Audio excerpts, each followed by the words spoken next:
What's going on, guys? Crypto Renegade here again with another video for you. So in today's video, I wanted to go over what the basics are of which Bitcoin wallet should you use. So if you're watching this, you probably are aware of a couple of things. Number one, the Bitcoin halving has now passed. This happened on Monday, and it's a very, very exciting time because this brought a lot of attention to what Bitcoin is, why it's important, what the supply shock means for the entire network, and it's just an overall very, very exciting time, not only for the community, but these types of events tend to bring in new people that are starting to learn what is Bitcoin, what is a Bitcoin wallet, why do I need it, do I need a hardware wallet or do I need a software wallet, what are the differences, what are the pros, what are the cons, questions like that. So I'm here to help you out with that. Specifically today, I wanted to kind of go over the primary and fundamental differences of software wallets versus hardware wallets. So let's first talk about the software wallet, okay? What it is, why I need it, what are the use cases for it. So this would be a wallet that you would typically find as an iPhone or Android application on your phone. It could also be a web application, something that you log into online. It could be something similar to Coinbase. It could be something like Exodus. It could be something like my Ether wallet, just to name a few examples. And the fundamental uses of these wallets are, these are online. These are wallets that are connected to the internet in some way, shape, or form. And what these wallets do is they allow you to send and receive Bitcoin. It allows you to manage your portfolio.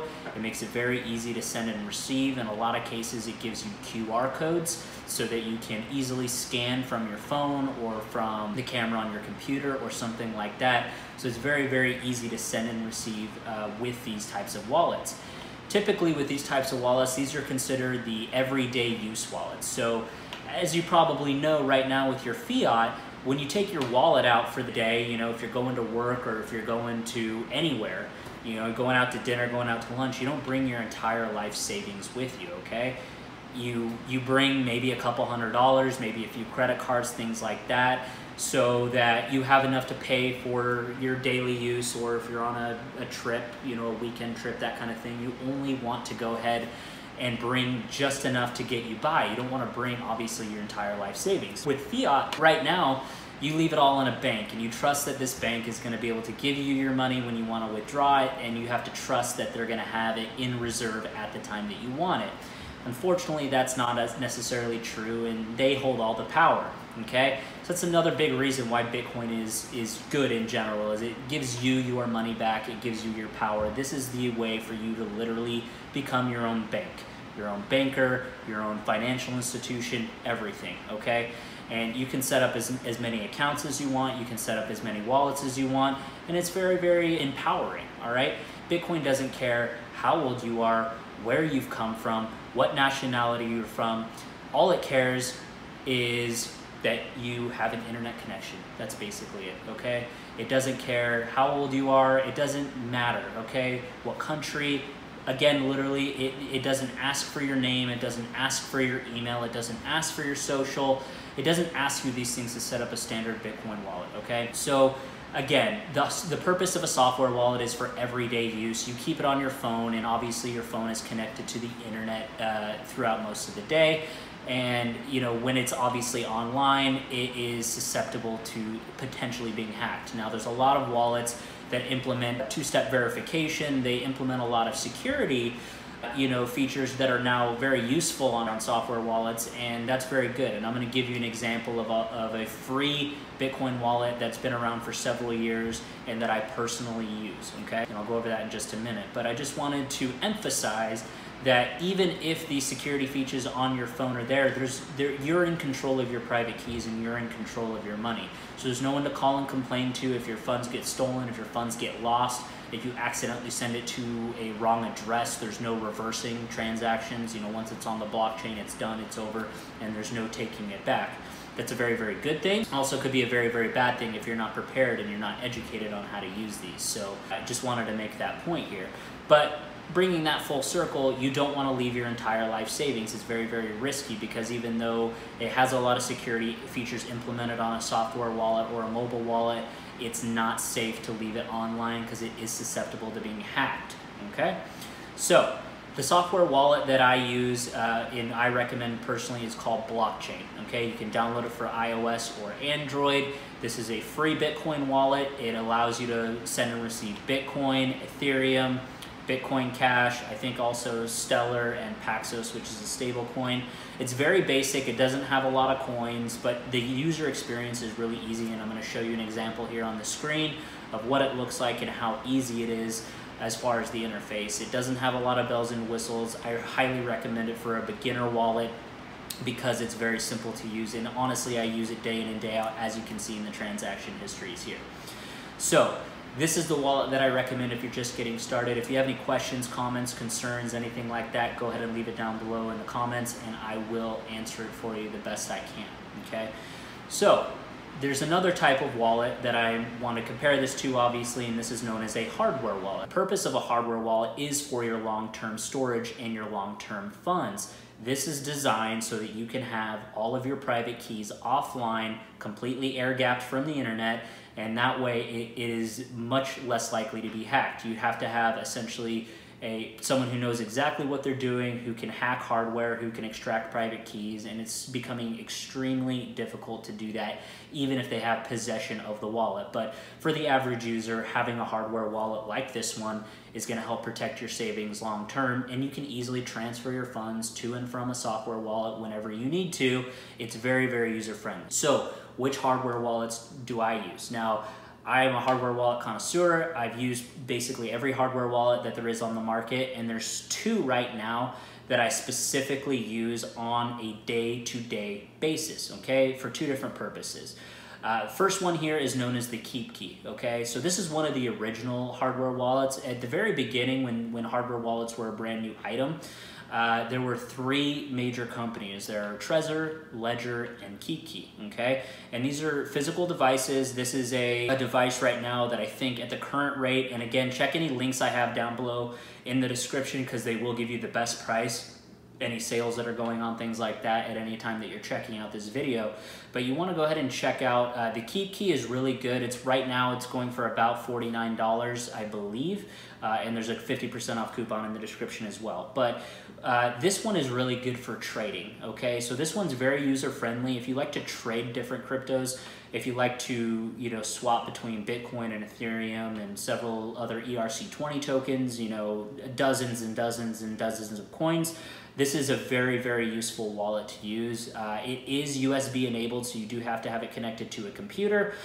So that is one of the limitations of this, but the user interface and the portfolio management and the way that you execute trades, this is the safest way to do it because it keeps your private keys offline while you're trading. And there's no other hardware wallet on the market right now that can do exactly what KeyKey does.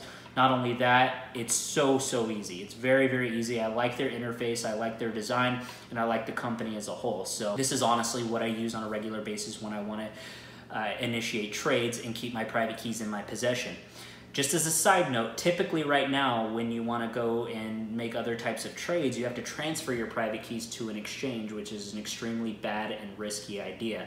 Now I understand in some instances you have to trade your private keys to an exchange to initiate that, but I highly recommend that once that trade is executed, you bring it back onto your hardware wallet immediately because you have no control. When it's not your keys, it's not your coins, and they have possession of it. That website could shut down, it could lock you out, and they don't have to give you the funds back if they really don't want to. So self-sovereignty and possession is very, very important when it comes to this. So I just wanted to make that as a sort of a side note here. So this is one hardware wallet that I use specifically for trading on a regular basis. The other hardware wallet that I use here is called the LOCKUP Titan. Okay, so this is one that I use specifically for long-term storage. So it's very, very easy to use. As you can see, it's a very secure, very robust device.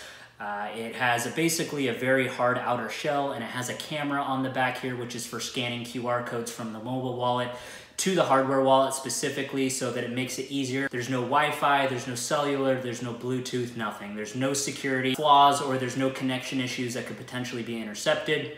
and that's why I like to use it. It also, as you can see here, has a 4-inch touchscreen, which is very easy for management, and it connects to an iOS app, so you're not restricted to a computer. So it's completely wireless and mobile device. You don't have to have any sort of connection to a computer like you would with this wallet, where potentially, you know, there are some counterparty risks that may occur, but are very unlikely, because these are both very, very secure devices. So just two different use cases. You know, again, when I receive any money onto my hot wallet, and you can receive money directly onto your cold wallet or your hardware wallet as well if you'd like.